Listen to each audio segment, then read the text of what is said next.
Comenzó a gritar antes del amanecer, y al mediodía del primer día, todo el castillo conocía sus gritos. No había en esos sonidos ninguna petición, ni una palabra inteligible, solo un aullido desgarrador que le rasgaba la garganta y se convertía en un gruñido sibilino, casi animal. Los sirvientes, al pasar bajo las ventanas de las habitaciones del príncipe, se santiguaban y aceleraban el paso. Los guardias de las torres intentaban mirar hacia el bosque, como si allí fuera más seguro. Al atardecer del segundo día, los gritos le habían resquebrajado los labios, que se le pegaban por la sangre seca, y al tercer día comenzó a ladrar. De forma sorda, ronca, con un gemido, como si su garganta ya no pudiera producir ningún sonido humano. Los médicos insistían en que se trataba de un agotamiento mental agudo. Los monjes hablaban de la posesión por fuerzas malignas, y los allegados comentaban en voz baja que ahora el príncipe no podría recibir mensajeros ni leer cartas. Cuando la lengua comenzó a ennegrecerse e hincharse, nadie dudaba ya de que estaba muriendo. Pero por alguna razón, la muerte tardaba en llegar.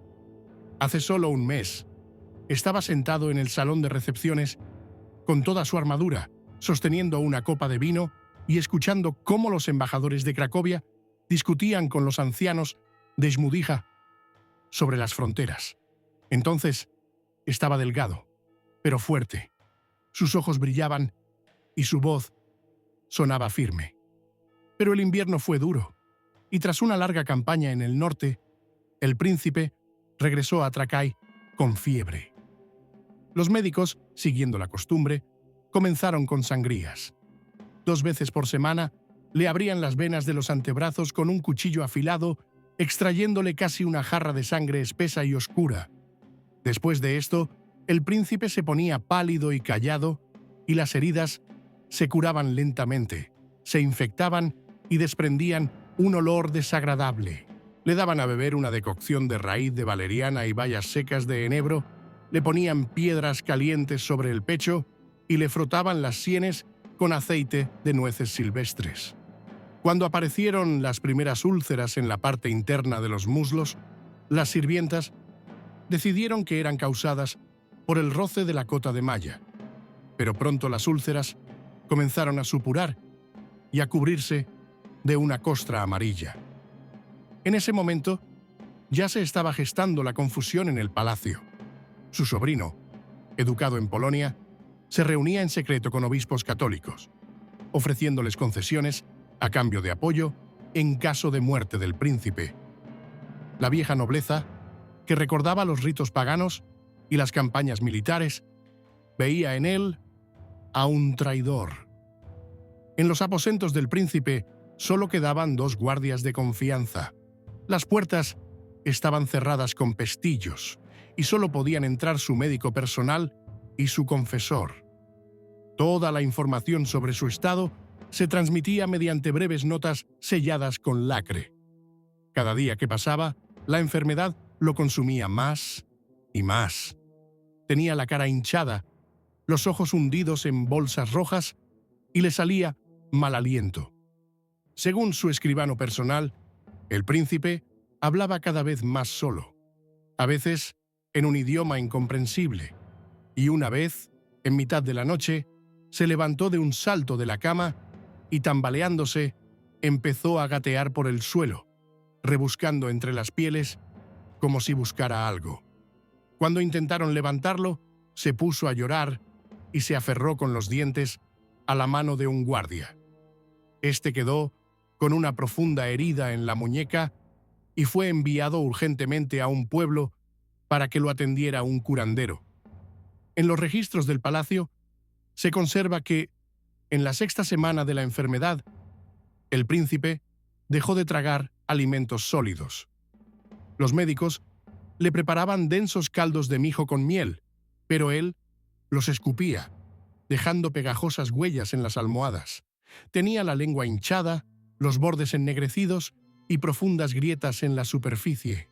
En el rollo cronológico del escribano mayor Stanislav, se dice: su habla se volvió sorda, como el rugido de un animal en una trampa. El sentido de las palabras se le escapaba, y pronto pasó a emitir sonidos que no eran propios de un príncipe. Fue en ese momento cuando se oyó por primera vez su ladrido en la sala. Los sirvientes, incapaces de soportar los sonidos nocturnos, pidieron trasladarse a otras habitaciones. El confesor exigió que se permitiera a los exorcistas del monasterio acceder al príncipe, pero su sobrino se negó rotundamente, temiendo los rumores sobre la posesión demoníaca en la familia gobernante. Mientras tanto, los mensajeros polacos ya traían cartas con preguntas sobre la salud del gobernante, y en los principados vecinos se discutía abiertamente quién sería el primero en marchar contra Lituania si el poder se debilitaba. En sus aposentos, impregnados del olor a medicinas viejas, pus y grasa rancia de las velas, el príncipe yacía ahora casi inmóvil. El médico, al describir su estado, escribió: su cuerpo se ha debilitado. Sus manos y pies están fríos. Las úlceras supuran un líquido maloliente. Su respiración es entrecortada y su corazón late con dificultad.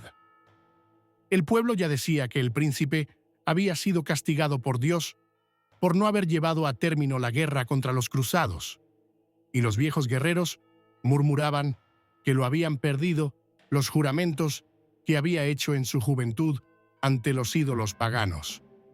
Al final de la tercera semana de gritos, solo podía gemir, y cada vez con menos frecuencia. Pero por las noches, en la penumbra, cuando se apagaban las velas, se oía un ladrido débil, apenas audible, que provenía de sus aposentos.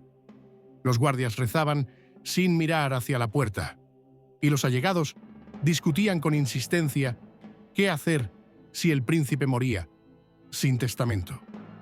En la correspondencia entre su esposa y su hermano se conservan estas líneas: su mente está nublada, su cuerpo apesta y su alma tal vez ya lo ha abandonado.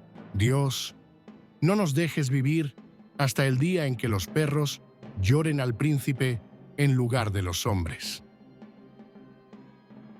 La segunda semana, después de que el príncipe perdiera definitivamente la capacidad de pronunciar palabras, fue decisiva no solo para su salud, sino también para el destino de todo el principado. Su cuerpo ya comenzaba a desprender un olor que ni los inciensos, ni las infusiones de pino y flores secas lograban disimular. Los sirvientes se quejaban de náuseas, y los guardias, que se turnaban en la puerta, solían escupir hacia las zanjas para quitarse el sabor a podredumbre de la boca. Los médicos intentaban ralentizar la descomposición del cuerpo vivo con remedios conocidos desde los tiempos de los antiguos grandes príncipes: las compresas calientes con miel y ceniza, el frotamiento con grasa de oso, los baños en decocciones de ajenjo y perejil de monte solo proporcionaban un alivio temporal, tras el cual las úlceras volvían a supurar y la piel a su alrededor adquiría un tono verdoso grisáceo.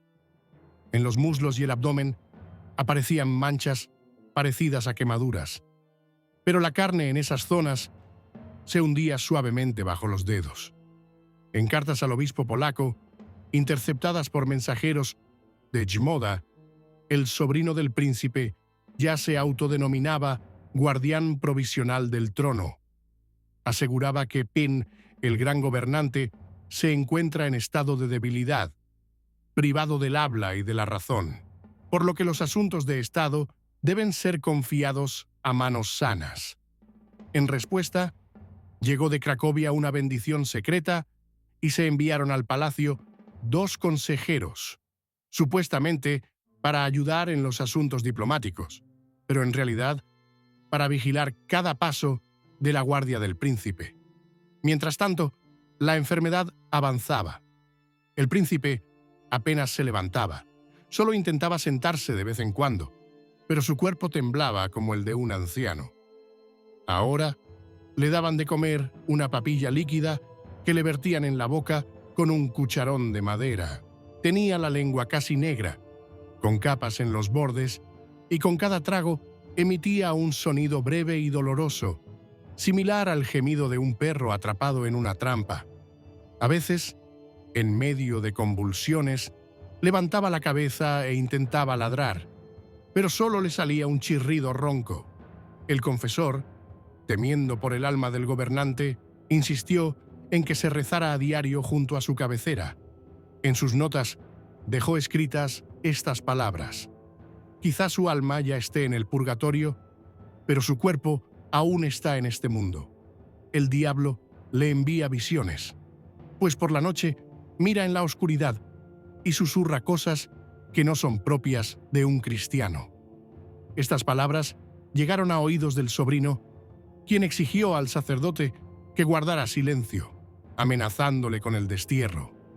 En la propia capital comenzaron a circular rumores de que el príncipe, como castigo por sus asesinatos secretos y por haber violado su juramento ante el altar, se estaba convirtiendo en un perro. En los mercados, las vendedoras se contaban entre ellas que habían visto cómo, durante 3 noches seguidas, los perros del palacio corrían hacia las puertas, aullaban y arañaban las hojas. Los sirvientes afirmaban en secreto que el príncipe, incluso cuando yacía inconsciente, a veces movía las piernas como si estuviera corriendo. En el informe del médico de la corte, de mediados de mes, se lee: la temperatura corporal supera en 3 grados la normal. El pulso es débil. La respiración es acompañada de un silbido, como el de un ahogado sacado de un pantano. Los ojos están turbios, las pupilas dilatadas, y ha perdido completamente el habla.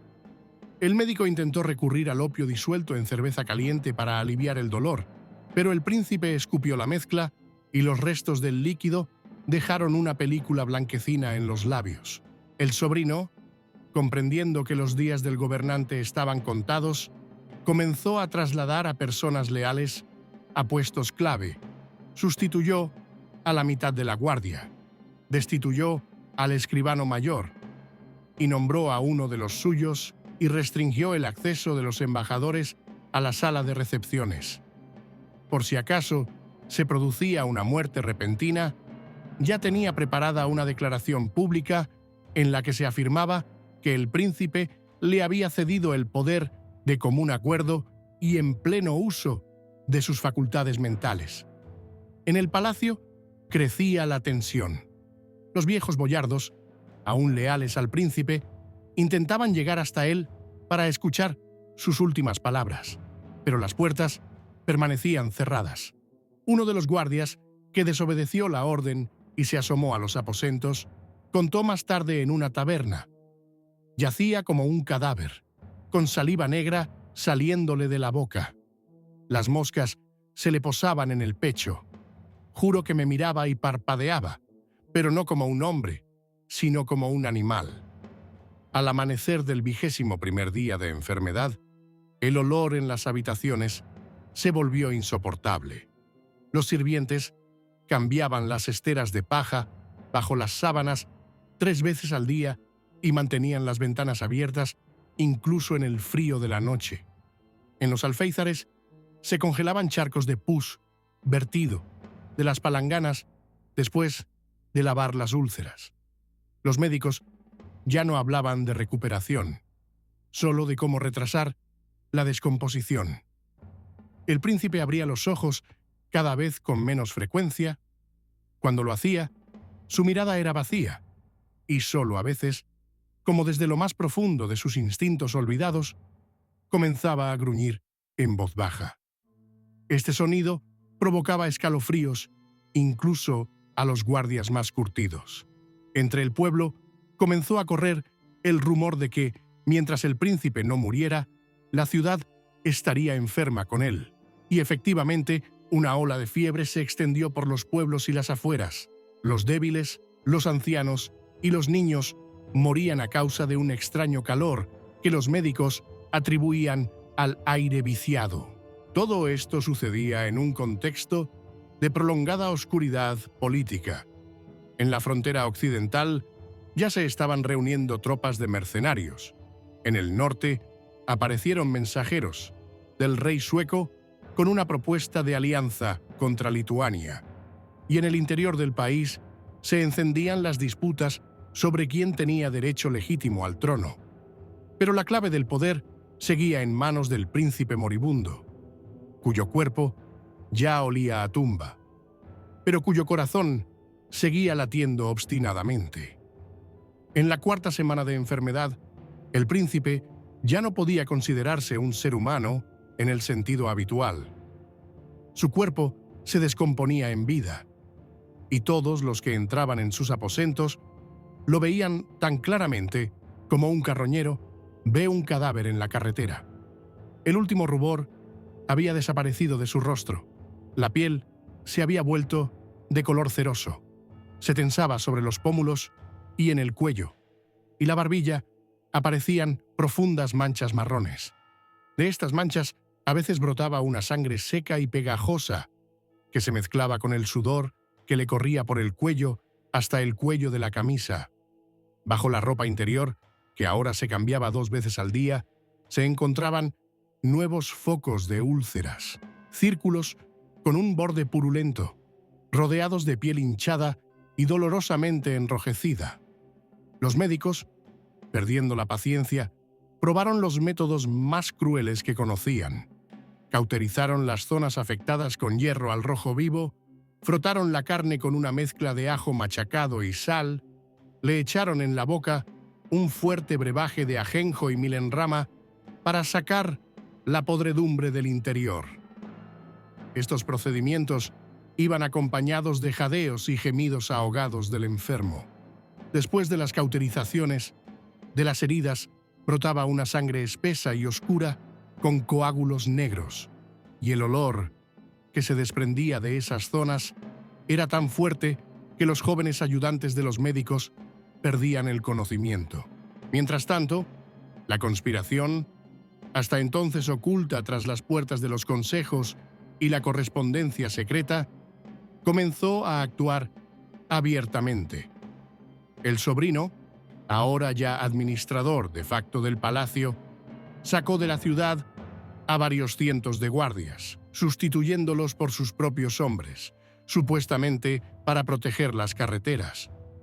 A los viejos boyardos se les prohibió reunirse entre ellos sin permiso.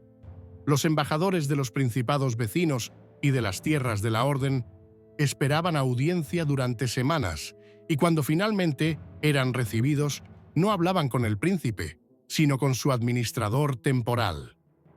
Los sirvientes murmuraban que el confesor visitaba cada vez con menos frecuencia los aposentos del enfermo. Se decía que en la última visita, el príncipe, sin reconocer al sacerdote, levantó la mano con las uñas deformadas y se la pasó por la cara, arañándole la mejilla hasta hacerle sangrar. Inmediatamente después, los guardias entraron corriendo en la habitación y arrastraron al gobernante de vuelta a la cama, y la puerta fue cerrada con llave. El sacerdote afirmó más tarde que había visto en los ojos del príncipe un brillo amarillo ajeno a la mirada humana. Para entonces, su lengua se había podrido casi por completo. La parte delantera se había vuelto grisácea y negra. Los bordes estaban cubiertos de úlceras y al respirar desprendía un olor dulzón y fétido. Ahora le alimentaban a través de un tubo de caña, pero incluso eso le provocaba vómitos. Cuando intentaba emitir algún sonido, solo le salía un chirrido ronco y prolongado que recordaba vagamente a un ladrido. Por las noches, cuando se apagaban las antorchas en el castillo, solo quedaba un guardia frente a su puerta, y este hombre oía desde dentro unos ruidos como si alguien anduviera a 4 patas y arañara el suelo de piedra con las uñas. Una vez, juró que había oído al príncipe ladrar y que le respondía un ladrido procedente del exterior, del patio, donde vagaban los perros. Mientras tanto, en la ciudad cundía el pánico. Los rumores de que el gobernante estaba maldito y se estaba convirtiendo en una bestia provocaron que se congregaran multitudes a las puertas del palacio. Las mujeres, con sus hijos en brazos, rezaban en voz alta por su muerte, creyendo que sólo así las desgracias abandonarían el país. Los comerciantes se quejaban del declive del comercio. La gente no se atrevía a entrar en la capital por miedo al espíritu podrido y a las enfermedades contagiosas. En los registros del escribano municipal se conservan las siguientes palabras: el olor que sale de las ventanas de la habitación superior del príncipe se siente en la calle. Los caballos a las puertas comienzan a patear y a relinchar, y los perros aúllan como en la noche antes de un funeral. El sobrino, presionado por sus aliados, ya preparaba el acta de transferencia del poder. Solo le quedaba esperar a que el príncipe dejara de respirar para presentar el testamento, escrito por un escribano sobornado. Pero el moribundo se resistía a morir. Su corazón, a pesar de todo, seguía latiendo, lento e irregular, pero lo suficiente como para retrasar el desenlace político. Los médicos, desesperados, propusieron un remedio extremo: lavar el cuerpo del príncipe con agua infusionada, con raíces de veleno y hierba de San Juan, y luego untarlo con una mezcla de cera de abeja y aceite de alcanfor para sellar la putrefacción. El procedimiento duró casi todo el día. Cuando lo sacaron de la palangana, el agua estaba turbia, de color grisáceo marrón, con trozos de piel flotando. Después de frotarlo, la piel del príncipe brillaba, pero al tacto se notaba blanda, como la de una fruta demasiado madura. Esa misma noche, según los guardias, se oyó un fuerte aullido en los aposentos, seguido del ruido de un cuerpo pesado al caer y una tos larga y ronca. Cuando los sirvientes entraron corriendo, el príncipe yacía en el suelo, con un líquido espeso y oscuro saliendo de su boca. Miró a todos con los ojos muy abiertos, pero ya no había expresión humana en ellos. Lo levantaron y lo volvieron a acostar en la cama, pero desde esa noche ya no reconoció a nadie de su entorno. Su sobrino comprendió que era hora de prepararse para el último acto, pero aún no sabía que en ese momento se estaba gestando una conspiración entre la nobleza con el objetivo de impedir que le fuera transferido el poder. En la cuarta parte de la enfermedad, el príncipe se convirtió en un espectáculo que incluso sus más fieles seguidores evitaban. La piel de sus manos y pies se desprendía en algunos lugares, dejando al descubierto un tejido húmedo y rojizo que brillaba a la tenue luz de las velas. El olor era tan denso y pesado que incluso con las ventanas abiertas de par en par, era imposible entrar en la habitación sin sentir náuseas. Los médicos ya no lo curaban, solo cuidaban su cuerpo en descomposición, tratando de retrasar un poco su descomposición. Los dedos de los pies se habían ennegrecido por completo y se habían vuelto duros, como carbonizados. Los vendaban con tiras de tela de lino, empapadas en vinagre. En el pecho, bajo la piel, se veían vetas oscuras. Según el médico, en esos lugares, la sangre se pudría en los vasos. En la parte interior de las manos, las úlceras se hicieron profundas. Sus bordes se cubrieron de costras secas y del centro supuraba un pus de color verdoso. La tensión en la corte había llegado al límite. La conspiración de la antigua nobleza, que se había enterado del testamento falso redactado por el sobrino, ya estaba lista. Varios boyardos leales se disponían a entrar en las habitaciones del príncipe y obligarle, si aún era capaz, a firmar un documento auténtico que entregara el poder al Consejo de Ancianos hasta la convocatoria de la Asamblea Popular. Pero era casi imposible entrar en la habitación. Las puertas estaban custodiadas por hombres armados del sobrino y en el interior se encontraba constantemente su escribano personal. En la ciudad, los rumores sobre la maldición se extendieron hasta llegar a la histeria. Se decía que el príncipe aullaba todas las noches, y con él aullaba un perro invisible que se situaba justo a la cabecera de la cama. Las vendedoras del mercado susurraban que habían visto en las ventanas del castillo unos ojos cuyo brillo no era humano, sino animal. Las mujeres que acarreaban agua contaban que en los pozos cercanos al palacio había aparecido una película iridiscente, como de grasa podrida.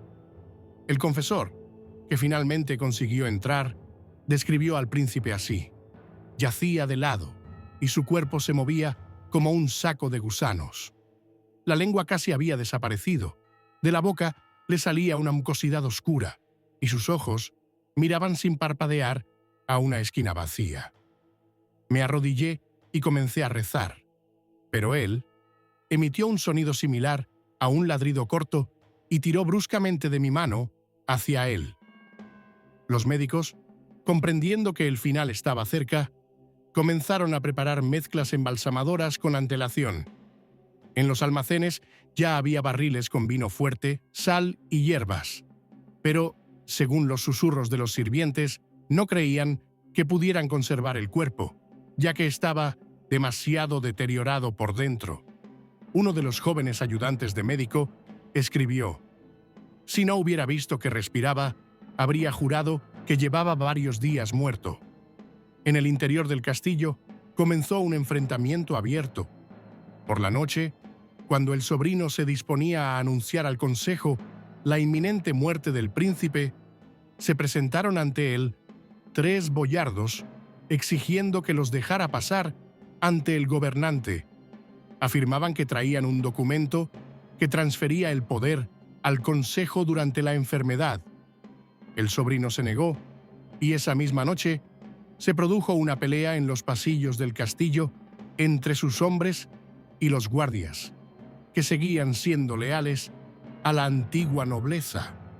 Varias personas murieron y al amanecer se reunieron ante las puertas tropas armadas de ambos bandos. El príncipe yacía en su lecho, sumido en su propio mundo podrido. Las convulsiones se hicieron constantes, sus piernas y brazos se retorcían como los de un animal moribundo. De su pecho salían a veces gemidos roncos, a veces gruñidos bajos.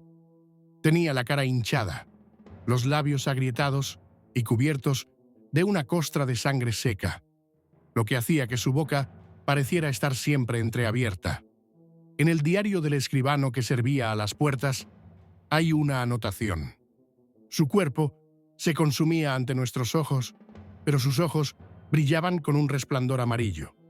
Por la noche, se levantó de repente, apoyándose en el codo, y empezó a mirar hacia la pared, gruñendo como si viera a alguien allí. Yo huí sin esperar a que terminara.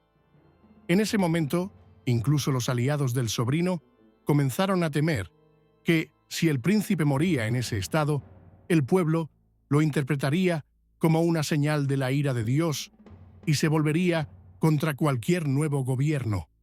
Entonces comenzaron a surgir ideas para ayudar a que la muerte llegara más rápido, pero decidirse a hacerlo significaba cometer un terrible pecado y nadie se atrevía todavía.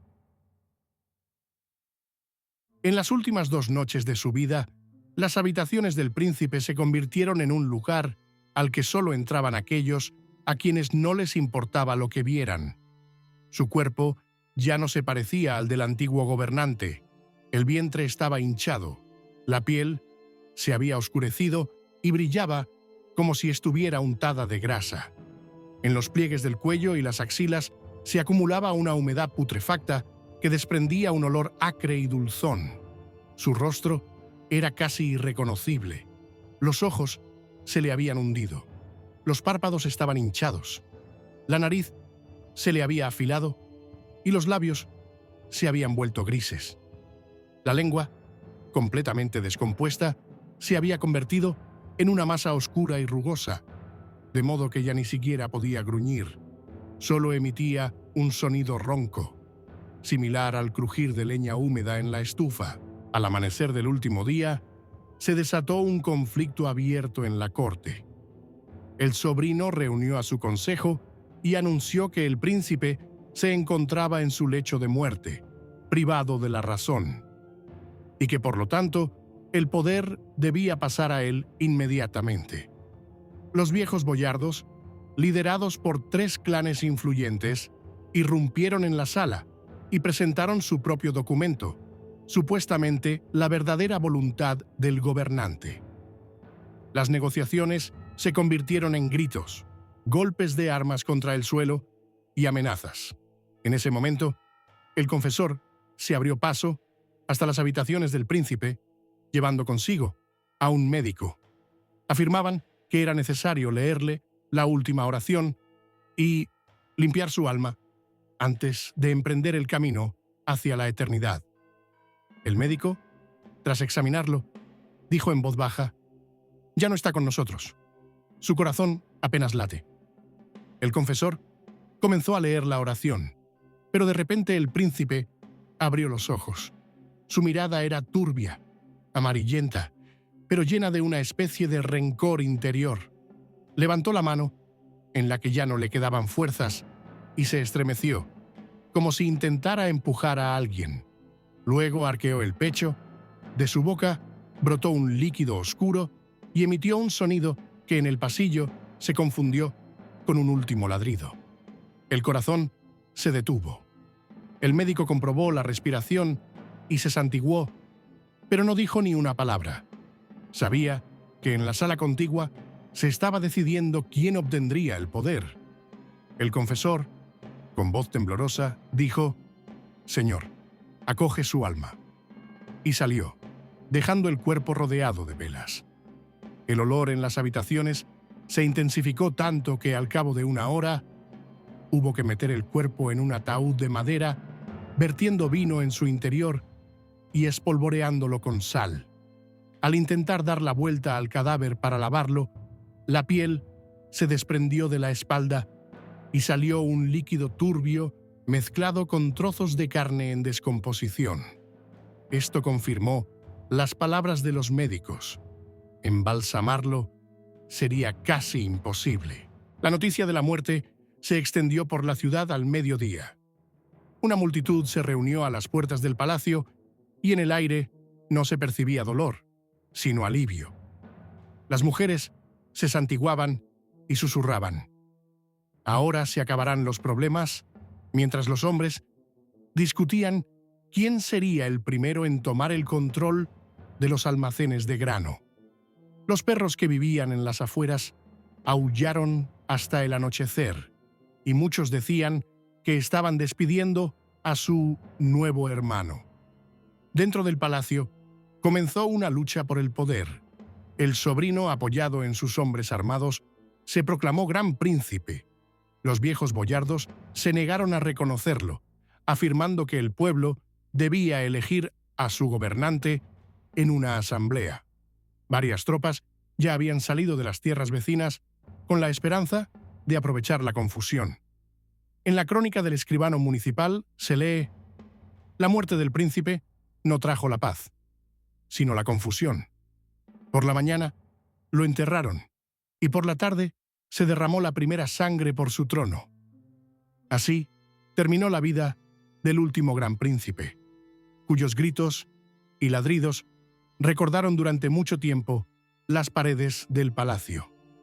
Su muerte no supuso el fin de las desgracias, sino que abrió las puertas a nuevas guerras y disputas. Para algunos, siguió siendo un símbolo de la maldición de Dios. Para otros, el último gobernante que impidió la desintegración del país. Pero para todos, fue un hombre que no murió como gobernante, sino como una bestia.